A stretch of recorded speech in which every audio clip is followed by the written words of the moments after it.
নমস্কার, সকলে ভালো আছেন তো? আমার নকশি খাতায় আপনাদের সবাইকে স্বাগত। আজ যে গল্পটি পড়ব তার নাম দময়ন্তী চৌহান, লেখা নিহার রঞ্জন গুপ্ত।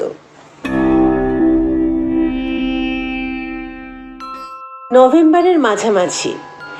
ওই সময়টা নৈনিতালের মতো পাহাড়ি জায়গায় যাবার পক্ষে আদৌ প্রশস্ত নয়। তবু সন্দীপকে যেতে হয়েছিল দিন পাঁচেকের জন্য একটা জরুরি সরকারি কাজে। কাজটা সন্দীপ ভেবেছিল 4-5 দিনের মধ্যে শেষ হয়ে যাবে, কিন্তু হলো না। আরও কটা দিন তাকে থাকতেই হবে। সন্দীপের আপত্তি ছিল না। পাহাড়ি ঠান্ডা জায়গায় ঠান্ডার সময় সন্দীপের ভারী ভালো লাগলো। সন্দীপ বলে, ঠান্ডার সময় উইন্টারেই তো ঠান্ডা জায়গায় থাকতে বেশি মজা। সত্যিকারের ঠান্ডার ব্যাপারটা অনুভব করা যায়। আর ঠান্ডাও পড়েছিল প্রচণ্ড, যাকে বলে একেবারে কনকনে হাড় কাঁপানো ঠান্ডা। সারাটা দিন সরকারি কাজে জিপ নিয়ে আশেপাশের ফরেস্টে ঘুরেছে। হোটেলে যখন ফিরে এলো তখন সন্ধ্যা 6টার কাছাকাছি। যত ঠান্ডাই হোক, সন্দীপের রাত্রে স্নান করা অভ্যাস। স্নান সেরে গরম পায়জামা ও পাঞ্জাবি পরে গায়ে একটা গরম ভুলেন ড্রেসিং গাউন চাপিয়ে ফায়ারপ্লেসের সামনে ওল্ড স্মাগলারের বোতলটি নিয়ে বসেছে। ফায়ারপ্লেসের গনগনে আগুনে ঘরটা বেশ গরম, আরামদায়ক। হোটেলের বেয়ারাকে সন্দীপ বলে দিয়েছে রাত 10:30টায় ডিনার দিতে।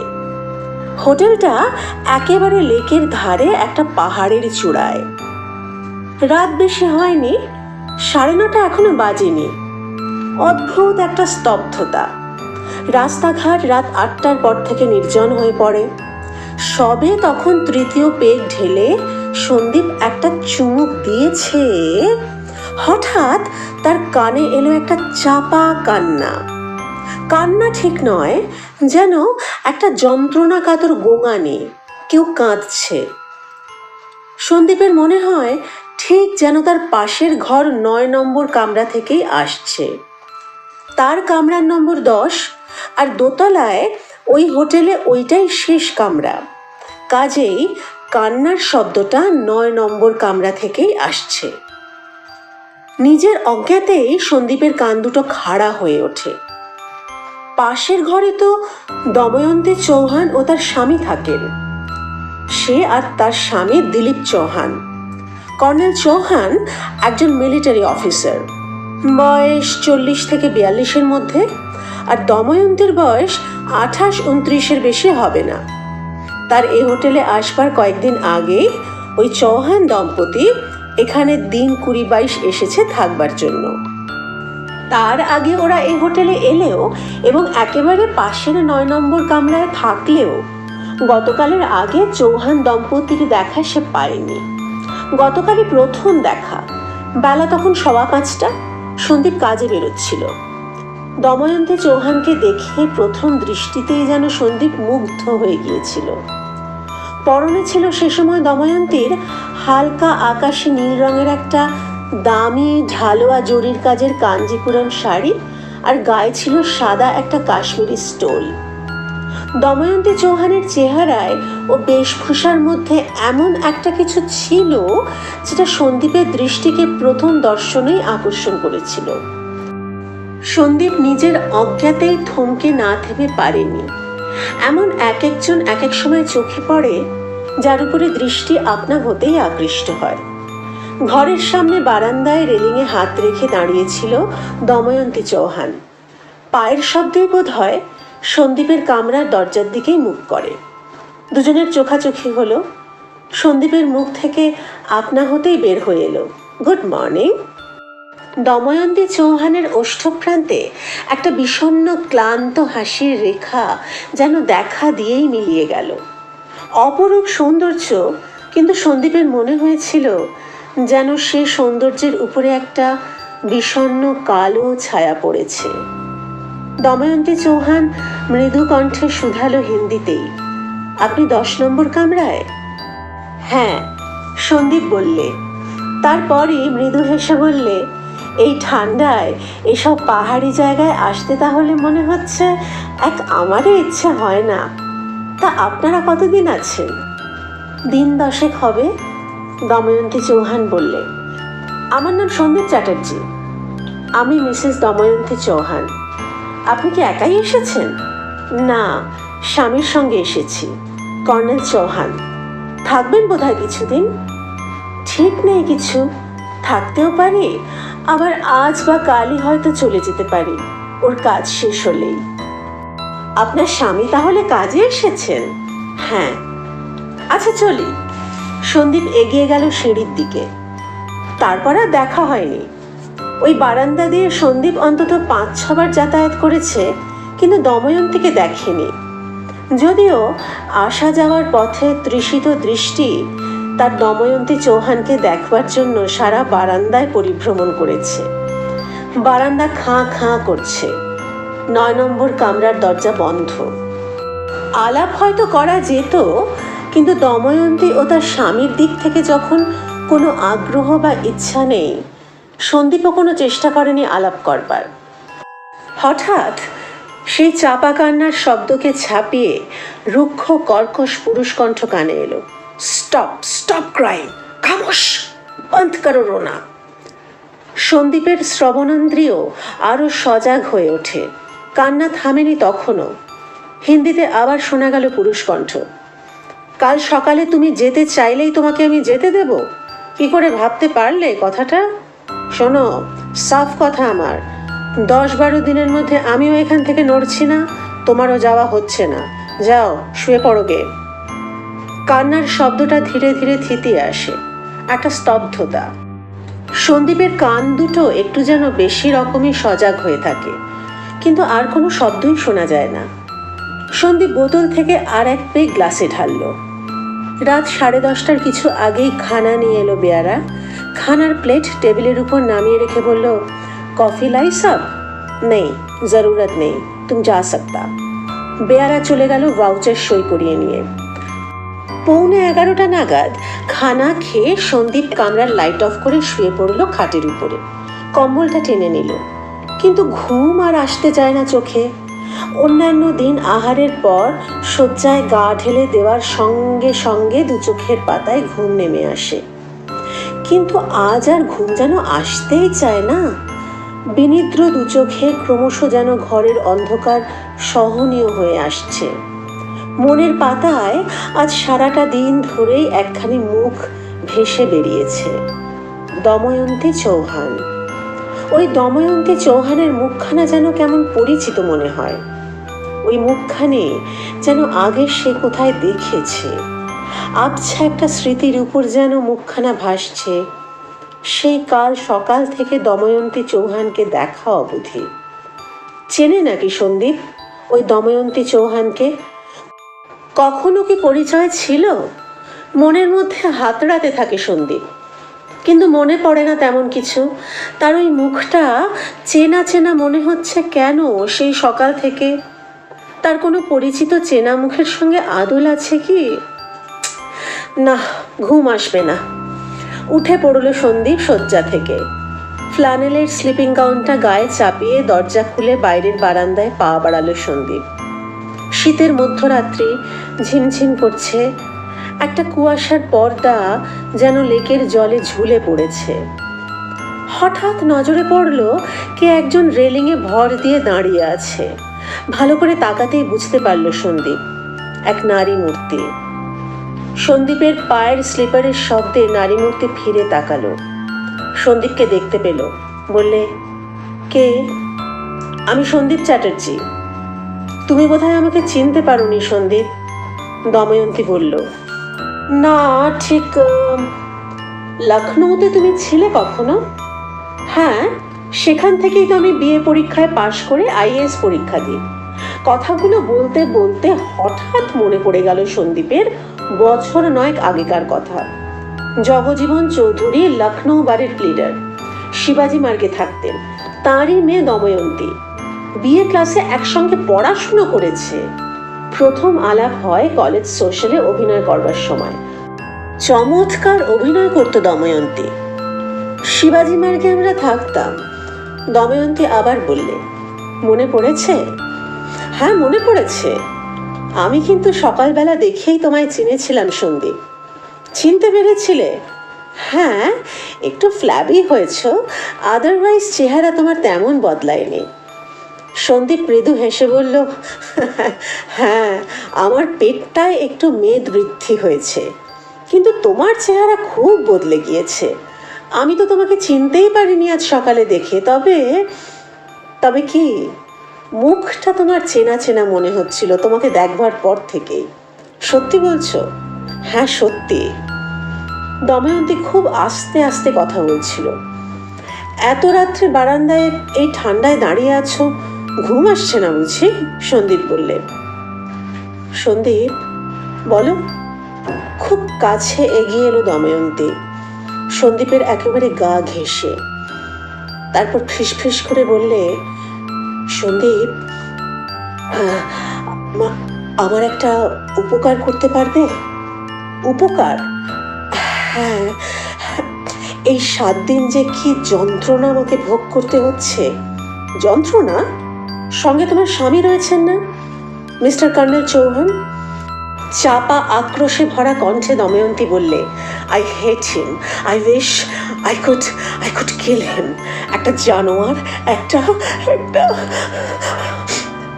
সন্দীপ বিব্রত বোধ করে। হঠাৎ যদি দময়ন্তীর স্বামী কর্নেল চৌহান ওই সময় ঘর থেকে বেরিয়ে আসেন। দময়ন্তী বোধহয় ব্যাপারটা অনুমান করতে পারে। বললে, ভয় নেই, 1 বোতল রাম গিলে ঘোঁত ঘোঁত করে এখন ঘুমোচ্ছে। কাল সকাল 8টার আগে ঘুম ভাঙবে না। দময়ন্তী, কাল দুপুরে আমি যখন লাঞ্চ খেতে আসবো তখন দেখা করুন। না না, দিনের বেলাও জেগে থাকে, সর্বক্ষণ আমাকে চোখে চোখে রাখে। চলো তোমার ঘরে। আমার ঘরে? হ্যাঁ হ্যাঁ, চলো। ঘরের ফায়ারপ্লেসটা তখন ঝিমিয়ে এলেও ঘরের মধ্যে বেশ গরম। ঘরে ঢুকে আলোটা জ্বেলে দিল সন্দীপ। বসো দময়ন্তী। একটা চেয়ার দেখিয়ে দিল সন্দীপ। দময়ন্তী কিন্তু বসলো না, দাঁড়িয়েই থাকে। বসো না, দরজাটা বন্ধ করে দাও। সন্দীপ এগিয়ে গিয়ে ঘরের দরজাটা বন্ধ করে দিল। সন্দীপ, আমাকে তুমি লখনৌতে পৌঁছে দেবার ব্যবস্থা করতে পারো প্লিজ? আদারওয়াইজ ও আমাকে শেষ করে দেবে। কিন্তু কর্নেল চৌহান তোমার স্বামী, ওর সঙ্গে আর আমার কোনো সম্পর্ক নেই। দেখবে দেখবে এই কদিনে ও আমার কি করেছে। বলতে বলতে দময়ন্তী গায়ের শালটা ফেলে দিয়ে পটপট করে গায়ের ব্লাউজের বোতামগুলো খুলে ফেলল। দেখো, সন্দীপ যেন বিস্ময়ে আতঙ্কে বোবা হয়ে যায়। দময়ন্তীর বুকে পিঠে বড় বড় কালশিটের দাগ, কিছু দাগ দগদগে, মনে হয় যেন তাজা রক্ত জমাট বেঁধে আছে চামড়া কেটে গিয়ে। হে কি দময়ন্তী, এসব দাগ কিসের দাগ? সন্দীপ বিস্ময় অস্ফুট কণ্ঠে প্রশ্ন করে। একটা পারভার্টেড বেস্ট, যৌন উন্মাদ, একটা ছোট চামড়ার চাবুক দিয়ে আমাকে মেরেছে। মেরেছে? কর্নেল চৌহান? কি বলছো তুমি দময়ন্তী? হ্যাঁ, এইভাবে চাবুক মেরে তারপর ওর সেক্সুয়াল হাঙ্গার মিটিয়েছে আমার দেহের উপর। সত্যি বলছো তুমি? এক বর্ণ মিথ্যে বলছি না সন্দীপ। অথচ বাইরে থেকে দেখলে, ওর সঙ্গে কথা বললে তুমি কিচ্ছু বুঝতে পারবে না। পোলাইট, ভদ্র। বিয়ের আগে কি তুমি? বাবা, আমার বাবাই নেগোশিয়েট করেছিলেন, তার এক বন্ধুর ছেলে। বিয়ে আমি করতে চাইছিলাম না, কিন্তু বাবা জোর করে এক প্রকার বিয়ের সব স্থির করেন। মিথ্যে বলবো না, প্রথম আলাপে আমিও ওর কথায় বার্তায় ব্যবহারে মুগ্ধ হয়েছিলাম। কতদিন হলো তোমাদের বিয়ে হয়েছে? মাসখানেক আগে। 1 মাস আগে? হ্যাঁ, বিয়ে করেই ওকে ফিল্ডে চলে যেতে হয়। 12 আগে সেখান থেকে ফিরে এসে আমাকে এখানে নিয়ে এসেছে। এখানে আসবার পর প্রথম রাত্রেই ওর স্বরূপ প্রকাশ পেল। তুমি আমাকে বাঁচাও সন্দীপ। কিন্তু কেমন করে তা সম্ভব দময়ন্তী? তোমার স্বামীর কাছ থেকে? দিনের বেলায় সম্ভব নয়, সর্বক্ষণ আমাকে চোখ মেলে পাহারা দেয়। রাত্রে রাত্রে যখন 1 বোতল রাম খেয়ে নেশায় ঘুমোয়, সেই সময়। তারপর? সন্দীপ বলল। তারপর কি? যখন সকালে উঠে জানতে পারবেন কর্নেল যে তুমি চলে গেছো, এবং সেই সঙ্গে যখন জানতে পারবেন পাশের ঘরে আমিও নেই, তখন তখন আমরা অনেক দূরে চলে যাব, তার নাগালের বাইরে। আর একবার তার নাগালের বাইরে চলে যেতে পারলে সে আর কি করতে পারে? আইনসম্মতভাবে তার সঙ্গে তোমার বিয়ে হয়েছে, তুমি তার স্ত্রী। বরং তুমি এক কাজ করো দময়ন্তী, তোমার বাবাকে সব কথা জানিয়ে একটা চিঠি লেখো। না, কিন্তু না, বাবাকে আমি কিছুই জানাতে চাই না, জানাবো না। কেন? কোনো লাভ হবে না। লাভ হবে না? না, কারণ বাবা চিরকাল মার উপর অকথ্য অত্যাচার করেছেন। বেচারি মা সব মুখ বুজে সহ্য করেছে যতদিন বেঁচে ছিল। আমি এমএ পাশ করেছি, এই কয়েদখানা থেকে একবার বের হয়ে যেতে পারলে আমি আমার একটা ব্যবস্থা করে নিতে পারবো। তুমি আমাকে কেবল এই নরক থেকে উদ্ধার করো। ভালো করে ভেবে দেখো দময়ন্তী, ঝোঁকের মাথায় হুট করে একটা কিছু করা বোধহয় ভালো হবে না। বাবাকে তুমি না জানাতে চাও, অন্য একটা কাজ করো। কি? এখানকার police super mister Joydev Sharma আমার বন্ধু, তাকে তুমি একটা চিঠি লেখো, সেটা আমি তাকে পৌঁছে দেব। আমিও সব কথা বলবো তাকে, সে তোমাকে সহজেই উদ্ধার করতে পারবে। না না, তুমি আমাকে লখনৌ পৌঁছে দাও, লখনৌ স্টেশন পর্যন্ত। বেশ, কাল তাহলে। না, কাল নয়, কিন্তু আজ এত রাত্রে। তোমার তো জিপ আছে। তা আছে। চলো চলো, আমরা আমরা এই মুহূর্তে বের হয়ে পড়ি। আজই রাত্রে? হ্যাঁ। Sandip, help me please. Damayanti হঠাৎ সন্দীপের একটা হাত ধরে কান্নায় ভেঙে পড়ল। সন্দীপ কি করবে বুঝতে পারে না। জিপ তার নিজের নয়, সরকারি জিপ। তাছাড়া এখানকার কাজও তার শেষ হয়নি। সন্দীপ বললে, দময়ন্তী, কাল রাত্রে আমরা যাব। কর্নেল ঘুমিয়ে পড়লে তুমি চলে এসো, আমি প্রস্তুত থাকবো। কিন্তু দময়ন্তী কিছুতেই শুনল না। সেই রাত্রে সন্দীপকে নিয়ে দময়ন্তী পালালো। ঘন্টা আড়াই একটানা জিপ চালিয়ে ওরা কাঠগুদাম পৌঁছলো এবং পরের দিন সকাল 9টা নাগাদ লখনৌ পৌঁছলো। এখন কোথায় যাবে? আমাকে তুমি স্টেশনে পৌঁছে দাও, দময়ন্তী বললে। স্টেশনের কাছে সে দময়ন্তী যখন জিপ থেকে নামছে, সন্দীপ শুধালো, দময়ন্তী, তোমার সঙ্গে তো টাকা পয়সাও কিছু নেই বোধহয়? না। পকেট থেকে পার্স বের করে গোটা তিনেক 100 টাকার নোট বের করে নোটগুলো দময়ন্তীর দিকে এগিয়ে ধরলো। এই টাকাটা রাখো। না না, রাখো, কোথাও যেতে হলে টাকার দরকার। এমনি না নাও, ধার নাও, পরে না হয় শোধ করে দিও। দময়ন্তী আর অস্বীকার করলো না। টাকাগুলো নিয়ে সোজা স্টেশনে গিয়ে ঢুকলো। কাহিনীর জবনিকা উঠল আরো মাসখানেক পরে। সন্দীপ তখন লখনৌতেই পোস্টেড। দুপুরে অফিসে বসে কাজ করছে। ওখানকার পুলিশ সুপার মিস্টার চৌবে এসে তার অফিসে প্রবেশ করলেন। চৌবের সঙ্গে সন্দীপের পরিচয় ছিল। চৌবেজি যে হঠাৎ কি মনে করে? সন্দীপ প্রশ্ন করে। আপনি কর্নেল চৌহানের নাম শুনেছেন? চৌবেজি প্রশ্ন করেন। বিদ্যুৎ চমকের মতোই সন্দীপের নামটা মনে পড়ে গেল। বললে, কর্নেল চৌহান? হ্যাঁ, নাম শুনেছি। তার সঙ্গে পরিচয় আছে আপনার? না, পরিচয় নেই। তার স্ত্রী দময়ন্তী চৌহানকে আপনি চেনেন? হ্যাঁ, একসময় আমরা একই কলেজে এখানে পড়েছি। আপনি তাহলে দময়ন্তী চৌহানকে অনেক দিন থেকেই চিনতেন মিস্টার চ্যাটার্জি? তা চিনতাম, কিন্তু কি ব্যাপার বলুন তো চৌবেজি? দময়ন্তী চৌহান এখন কোথায়? তা আমি কি করে জানবো? জানেন না? না, কিন্তু মাসখানেক আগে দময়ন্তী চৌহানকে আপনি এক রাত্রে নৈনিতালের হোটেল থেকে ইলোপ করে এনেছেন। কি যা তা বলছেন চৌবেজি? ওই হোটেলের একজন বেয়ারা ও দারোয়ান আপনাকে রাত্রে দময়ন্তীকে নিয়ে জিপে চেপে চলে আসতে দেখেছে। কথাটা কি মিথ্যে? না, মিথ্যে নয়, সে আমার জিপে এসেছিল। তাহলে আপনি তাকে? না, সে লখনৌ আসতে চেয়েছিল, তাই তাকে পৌঁছে দিয়েছিলাম তার একান্ত অনুরোধে। সন্দীপ সে রাত্রের ব্যাপারটা আগাগোড়া চৌবেজিকে বলে গেল। সব শুনলেন চৌবেজি।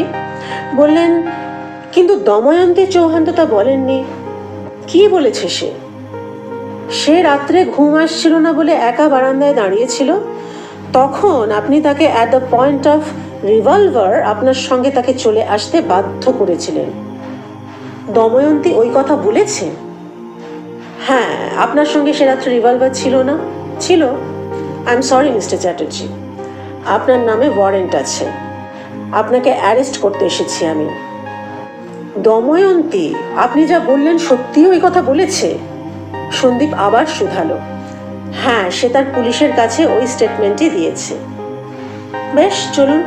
সন্দীপ উঠে দাঁড়ালো। আশ্চর্য দময়ন্তী, আদালতে দাঁড়িয়ে ওই কথাই হলপ করে বলল।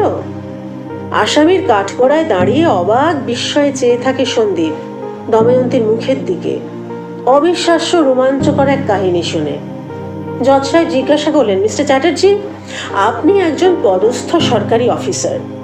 ওই ভদ্রমহিলা মিসেস চৌহান যা বললেন সে সম্পর্কে কিছু বলবার আছে আপনার? ধর্মাবতার, একটি অনুরোধ কেবল আদালতের কাছে আমার আছে। কি অনুরোধ? মিসেস চৌহানের দেহ একবার পরীক্ষা করে দেখা হোক। চাবুকের দাগগুলো তাহলে আদালত সচক্ষেই দেখতে পাবে। চরম বিস্ময়ের তখনও বুঝি বাকি ছিল। সহসা আদালতের মধ্যখানেই দময়ন্তী চৌহান তার গায়ের জামা খুলে ফেলে সম্পূর্ণ আবরণহীন হলো এবং আশ্চর্য, তার দেহের কোথাও একটি দাগও নেই। দময়ন্তী বললে, মহামান্য বিচারক বুঝতেই পারছেন সবটাই একটা কনকক্টেড স্টোরি মিস্টার চ্যাটার্জি। সবাই ভেবেছিল অতঃপর সন্দীপের দীর্ঘ কারাবাসেরই হুকুম দেবে আদালত, কিন্তু রায় বেরোলো সম্পূর্ণ বিপরীত। জজ সাহেব তাঁর রায় দিলেন। বাদী ও বিবাদী উভয়ের বক্তব্য শুনে এবং সেই বক্তব্য পুঙ্খানুপুঙ্খ রূপে বিবেচনা করে আমি এই সিদ্ধান্তে উপনীত হয়েছি যে সবটাই মিসেস দময়ন্তী চৌহানের সন্দীপ চ্যাটার্জিকে ফাঁসানোর জন্য একটা সম্পূর্ণ তৈরি গল্প। কাজেই আসামি সন্দীপ চ্যাটার্জিকে আমি বেকসুর খালাস দিলাম। গল্পটা এইখানেই শেষ হতে পারত, কিন্তু তা হলো না। রাত্রি তখন অনেক হয়েছে। সন্দীপ তার কোয়ার্টারে নিজের ঘরে বসেছিল। বাড়ির বাইরে একটা গাড়ি থামার শব্দ শোনা গেল। সন্দীপ আশ্চর্য হয়, এত রাত্রে আবার কে এলো? বিকেল থেকে রাত 10টা পর্যন্ত দলে দলে তার পরিচিত জনেরা এসেছে তাকে অভিনন্দন জানাতে। এত রাত্রেও কি সেই রকম কেউ এলো? কলিং বেল বেজে উঠল। চাকর বংশীলাল বোধহয় ঘুমোচ্ছে। সন্দীপ নিজেই উঠে গিয়ে বাইরের দরজা খুলে অবাক হয়ে দাঁড়িয়ে পড়ে। সর্বাঙ্গে চাদর আবৃত এক ভদ্রমহিলা। কে? চাদর আবৃত মহিলা সন্দীপের কথার কোনো জবাব দিল না, কেবল কৌশলে তাকে পাশ কাটিয়ে ভিতরে প্রবেশের চেষ্টা করে। সন্দীপ বাধা দিয়ে বলে, কে আপনি? সন্দীপ, আমি দময়ন্তী। হ্যাঁ, আবার কেন এসেছো? যাও, বের হয়ে যাও। একটা কথা বলতে এসেছি। না, তোমার কোনো কথাই আমার সঙ্গে নেই, থাকতে পারে না। সন্দীপ, প্লিজ না, you get out of my house. Sandip রুক্ষ কণ্ঠে বললে, সন্দীপ, এক্ষুনি আমি চলে যাব, শুধু একটা কথা। না না না সন্দীপ, বিশ্বাস করো, কোনো মতলব নিয়ে আজ আমি আসিনি। বিশ্বাস করবে না তুমি, আমি জানি, তবু বলছি, সে রাত্রে যা করেছিলাম নৈনিতাল হোটেলে, সে আমার স্বামীর পরামর্শ মতো, রাদার বলতে পারো তার আদেশেই তোমাকে ব্ল্যাকমেলিং করতে। আমাকে ব্ল্যাকমেল করতে? হ্যাঁ, কিন্তু কেন? হোটেলে তোমাকে দেখে আমি চিনতে পেরেছিলাম। সে কথা চৌহান জানতে পেরেই তোমাকে ব্ল্যাকমেল করতে বলে। আমি রাজি হই না, কান্নাকাটি করি, কিন্তু সে আমার কথায় কান দেয় না। Forced me. তুমি একা নও, এর আগে আরও 4-5 বার ওইভাবে অন্যকে ব্ল্যাকমেল করেছি, কিন্তু তোমার ব্যাপারটা একটু বেশি গড়িয়ে গেল। তোমাকে অ্যারেস্ট করলেন মিস্টার চৌবে। আমি জজ সাহেবকে চিঠি দিয়ে জানাবো ভেবেছিলাম তুমি নির্দোষ, কিন্তু চৌহানের ভয় পারিনি। সত্যি বলছো? হ্যাঁ, বছর 3 হলো চাকরি নেই। আমাদের বিয়ে হয়েছে 5 বছর। ওর চাকরি যাওয়ার পর থেকে আমাকে দিয়ে ওইভাবে টাকা উপার্জন করছে। দময়ন্তী? হ্যাঁ, কিন্তু আজ আমি সব কিছুর নিষ্পত্তি করে এসেছি। এ যন্ত্রণা আর আমি সহ্য করতে পারছিলাম না। কি কি করেছো তুমি? এখানে আসার আগে তার মদের বোতলে আমি বিষ ঢেলে এসেছি। বিষ? হ্যাঁ, বিষ।